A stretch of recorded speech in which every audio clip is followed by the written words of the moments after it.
Assalamualaikum warahmatullahi wabarakatuh. Hai, perkenalkan nama saya Dian Silva Rahmalia dari jurusan Kimia. Di sini saya akan menyampaikan resume materi PBAK Universitas tahun 2021. Nah, ada 6 materi yang akan saya resume. Yang pertama, materi tentang wawasan bidang akademik. Yang kedua adalah materi tentang wawasan bidang kemahasiswaan. Yang ketiga tentang Dewan Eksekutif Mahasiswa. Yang keempat tentang Senat Mahasiswa. Yang kelima tentang unit kegiatan mahasiswa. Dan yang terakhir adalah tentang moderasi beragama dalam bingkai NKRI. Nah, mari kita bahas materi yang pertama, yaitu wawasan akademik. Universitas Islam Negeri Maulana Malik Ibrahim mempunyai 7 fakultas. Ada Fakultas Ilmu Tarbiyah dan Keguruan, Fakultas Syariah, Fakultas Ekonomi, Fakultas Psikologi, Fakultas Saintek, Fakultas Humaniora, Fakultas Kedokteran dan Ilmu Kesehatan, serta program Pascasarjana dengan 15 program studi, sehingga semua prodi yang ada di Universitas Islam Negeri Maulana Malik Ibrahim Malang ada 46 program studi. Kampus ini berada pada tahap International Recognition dan International Reputation. Oleh karena itu, program yang mendukung upaya internasionalisasi universitas selalu mendapat dukungan dari internasional. Universitas Islam Negeri Maulana Malik Ibrahim Malang mempunyai hampir 500 mahasiswa asing dari 34 negara. Kurikulum UIN Malang didesain dengan berwawasan nasional, juga memperbanyak prodi yang tersertifikasi internasional maupun yang terakreditasi internasional. Untuk mewujudkan upaya internasionalisasi, yaitu dengan mendorong dosen dan juga mendorong mahasiswa untuk melakukan publikasi riset ke dalam jurnal internasional, sehingga semua karya dosen dan mahasiswa itu bisa menambah visibility UIN Malang sehingga bisa meningkatkan peringkat universitas. UIN Maulana Malik Ibrahim ini mempunyai kelebihan dalam menyelenggarakan pendidikan yang integratif di dalam memadukan sains dan Islam, dan integrasi kelembagaan dalam memadukan kuliah dan pesantren. Nah, selama 8 semester ada minimal 150 sampai 160 SKS yang harus diselesaikan oleh mahasiswa, kemudian penelitian baik itu skripsi, tugas akhir, maupun riset-riset yang lain. Kemudian juga pengabdian masyarakat, baik itu PKL, KKM, ujian komprehensif, ujian skripsi, yudisium, hingga wisuda. Karena itu, UIN Malang sudah menyiapkan kurikulum yang sesuai dengan potensi masing-masing prodi. Nah, itu tadi pembahasan wawasan akademik. Sekarang kita akan berpindah ke materi kedua, yaitu wawasan bidang kemahasiswaan. Kita menjadi mahasiswa sesungguhnya harus kreatif, artinya selalu tampil dengan memerankan diri di tengah-tengah masyarakat dengan berbagai kemampuan yang dimiliki.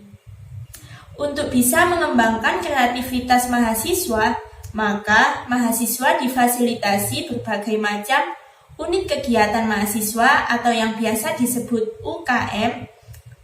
Ada 18 macam UKM di UIN Maulana Malik Ibrahim Malang ini, yaitu Simfoni, Menwa, Pramuka, dan lain-lain. Selain itu, UIN Maulana Malik Ibrahim Malang juga memfasilitasi mahasiswanya yang memiliki bakat ilmiah maupun bakat religius.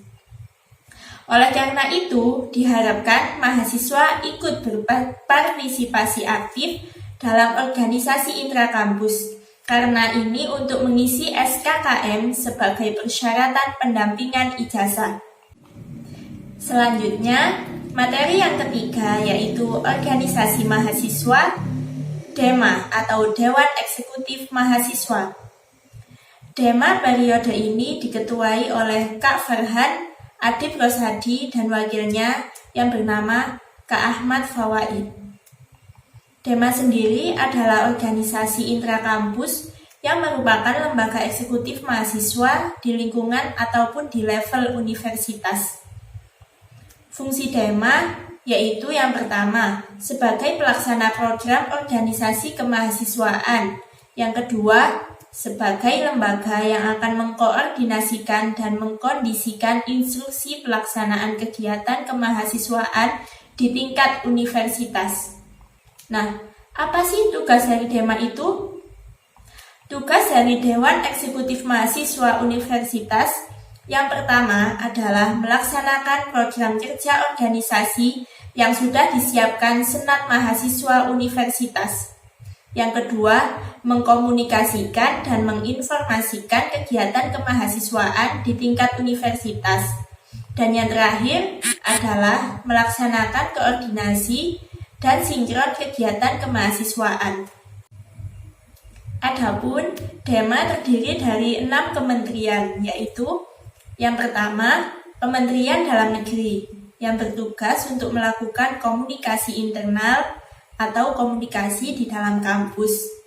Yang kedua, Kementerian Luar Negeri, yang bertugas untuk komunikasi antar kampus, antar lembaga, dan lain sebagainya. Yang ketiga, Kementerian Sosial, Hukum, dan Politik. Yang keempat, Kementerian Agama. Yang kelima, Kementerian Pengembangan dan Kreativitas. Dan yang terakhir adalah Kementerian Komunikasi dan Informasi. Dalam satu periode ke depan, Dema memiliki 3 proyek penting, yaitu Sahabat Desa, Sapa Sekolah, dan di bidang sosial, hukum, dan politik. Persyaratan menjadi anggota Dema yaitu memiliki IPK minimal 3, kemudian memiliki 1 surat keputusan kepengurusan, dan yang terakhir siap berjuang bersama Dewan Eksekutif Mahasiswa. Setelah Dewan Eksekutif Mahasiswa, ada juga Senat Mahasiswa yang disingkat dengan SEMA. SEMA merupakan organisasi mahasiswa di UIN Malang yang berperan sebagai lembaga legislatif yang mengkoordinasikan Dema, UKM, dan HMJ. Lebih sih di balik layar, SEMA ini diketuai oleh Kak Muhammad Adib Fanani dan Sekretaris Jenderal SEMA yang bernama Kak Manarul Ilmi. SEMA mempunyai 4 fungsi, yaitu fungsi advokasi, fungsi legislasi, fungsi pengawasan, dan fungsi penganggaran. Adapun tugas SEMA yaitu yang pertama, mengawasi dan mengontrol Dema Universitas. Yang kedua, memberikan persetujuan setiap kegiatan yang akan dilaksanakan oleh Dema Universitas. Yang ketiga, memberikan pengesahan setiap laporan pertanggungjawaban setelah selesai satu agenda. Yang keempat, memfasilitasi aspirasi mahasiswa kepada pihak-pihak yang bersangkutan. Selain itu, SEMA juga memiliki wewenang, yaitu membentuk undang-undang yang dibahas dengan Presiden mahasiswa untuk mendapat persetujuan bersama, menampung dan mempertimbangkan segala aspirasi mahasiswa, memberikan mandat untuk pelaksanaan pemilwa, mengawasi pelaksanaan hasil-hasil sidang SEMA Universitas, mengawasi pelaksanaan program kerja dan kebijakan Dema Universitas, turut andil dalam mengkaji permasalahan yang timbul di dalam negara dan tingkat universitas, menerima dan membahas usulan yang berkaitan dengan bidang tertentu dan mengikut sertakan dalam pembahasan. Yang terakhir, memberikan peringatan atau memorandum pada Dema Universitas. SEMA memiliki 4 komisi, yaitu Komisi A sebagai Komisi Advokasi dan Hukum, Komisi B sebagai Komisi Organisasi dan Kemahasiswaan, Komisi C sebagai Komisi Administrasi dan Keuangan, Komisi D sebagai Komisi Informasi dan Komunikasi. Itu tadi penjelasan mengenai organisasi SEMA. Kemudian selanjutnya ada beberapa UKM yang menyita perhatian saya, yaitu pertama, unit kegiatan mahasiswa pramuka. Sebagaimana yang ada di sekolah sebelumnya, pramuka juga ada di tingkat universitas yang disebut dengan Pramuka Racana Pandega. Yang kedua, unit kegiatan mahasiswa Menwa atau Resimen Mahasiswa. Nah, buat kalian yang daftar abdi negara akan tetapi belum diterima, masuklah ke organisasi Menwa. Kegiatannya sama seperti kemiliteran, akan tetapi Menwa bukan anggota militer maupun anggota sipil. Menwa disebut juga dengan tentara murni. Ketiga, KSR PMI. Seperti halnya PMR di sekolah, di universitas juga ada organisasi yang bergerak di bidang kesehatan yang disebut dengan KSR PMI. Organisasi ini berada di bawah naungan UIN Malang dan PMI Malang. Keempat, Paduan Suara Mahasiswa Gema Gita Bahana atau yang biasa disebut PSM GGB. Paduan Suara Mahasiswa Gema Gita Bahana adalah salah satu unit kegiatan mahasiswa di Universitas Islam Negeri Malang yang merupakan wadah untuk pengembangan bakat dan minat dalam seni bernyanyi. Paduan Suara PSM GGB diresmikan sebagai unit kegiatan mahasiswa di Malang pada tahun 2015. Nah, itu tadi beberapa UKM yang menarik perhatian saya di UIN Maulana Malik Ibrahim ini. Materi yang terakhir adalah moderasi beragama dalam bingkai NKRI. Definisi moderasi secara terminologis yaitu pemahaman atau praktek keagamaan yang menjunjung tinggi kesetaraan, keberagaman, toleransi dengan berpijak pada prinsip tawazun antara rasio atau logika, teks, serta konteks. Kenapa moderasi relevan dan urgent di Indonesia? Karena yang pertama, karakter Islam sebagai agama rahmatan lil alamin yang menjunjung tinggi keadaban dan harmoni inter dan antar pemeluk agama.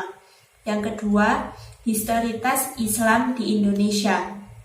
Yang ketiga, karakter masyarakat Indonesia yang lekat dengan kesantunan. Dan yang terakhir, ideologi bangsa Pancasila dan moto Bhinneka Tunggal Ika.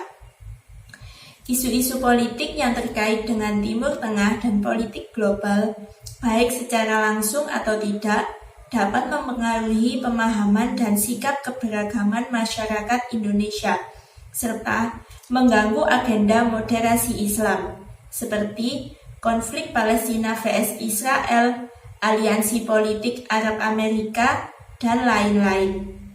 Nah, peran kita sebagai mahasiswa adalah mahasiswa harus memerankan diri sebagai agent of change dalam menguatkan agenda moderasi.